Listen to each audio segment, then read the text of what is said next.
কবিগুরু রবীন্দ্রনাথের কবিতা। এটা একটা গল্প, গল্পটাকে কবিতার রূপ দেওয়া সবাই অনেকেই জানে। কবিতার নাম পূজারিণী। রাজতন্ত্রের বিরুদ্ধে একজন নারীর কণ্ঠস্বর কীভাবে উঠেছিল সেই কবিতা। নৃপতি বিম্বিসার নমিয়া বুদ্ধে মাগিয়া রইল পাদ নভ কনকা।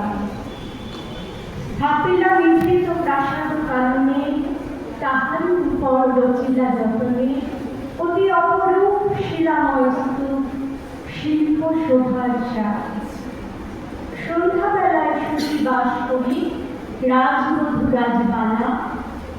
আসিতেন ফুল সাজায় ডালায় স্তূপ পদমূলে সোনার থালায়। আপনার হাতে দিতেন জ্বালায় কনক প্রদীপ মালা। অজাতশত্রু রাজা গুঞ্জবে পিতার আসনে আসি।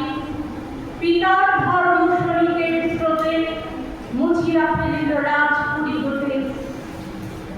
ফেলিল যজ্ঞ অনল আলোতে বৌদ্ধ শাস্ত্র রাশি।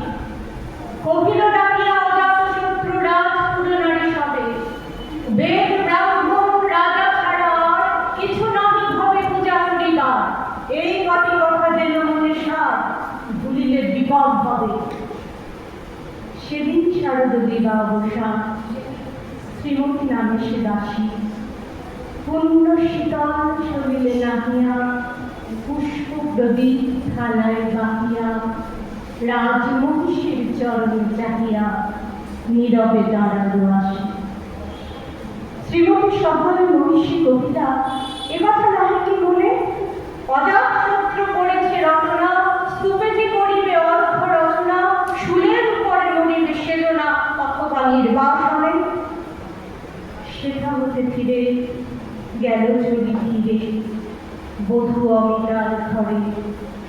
সঙ্গে রাখিয়া স্বর্ণ মুকুট বাঁধিতেছিল সে দীর্ঘ চিকুট।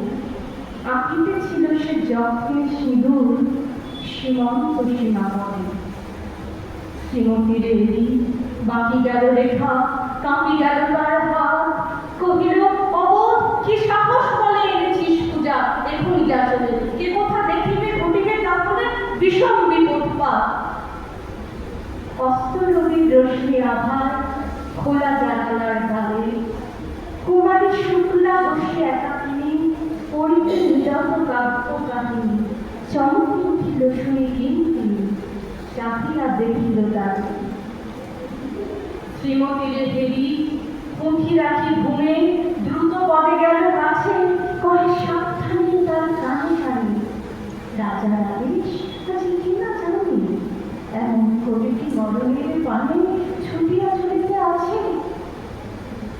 দ্বার হতে দ্বারে ফিরিল শ্রীমতী লইয়া অল্প খালি।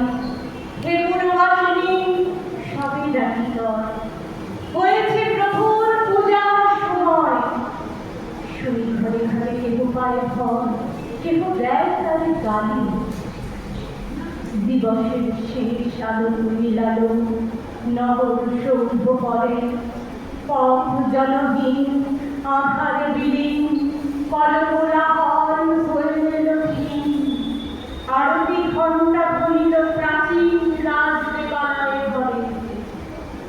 শারদ নিশীথী স্বচ্ছতি মিলে তারা অগণ্য জলে। সিংহ দুয়ারে বাজিল বিশাল বন্দিরা ঘরে সন্ধ্যার গান। মন্ত্রণা সভা হল সমাধান, দ্বারে ফুকা দিয়া বলে। এমন সময় হেরিলা চমকি প্রাসাদে প্রহরী যত। রাজার বিজল কাণ্ড মাঝারে স্তূপ পদমূলে কখনো আধারে। জ্বলিতেছে কেন যেন সারে সারে প্রদীপ মালার মতো। মুক্ত কৃপার পুররক্ষক প্রভুই ছুটিয়া আসি। কহিল, কে তুই ওরে দুর্গতি, মরিবার ঘরে করিস আরতি। মধুর কণ্ঠে শুনিল শ্রীমতী, আমি দুঃখের দাসী। সেদিন সূত্র পাঠান ফলকে করিল রক্ত লেখা।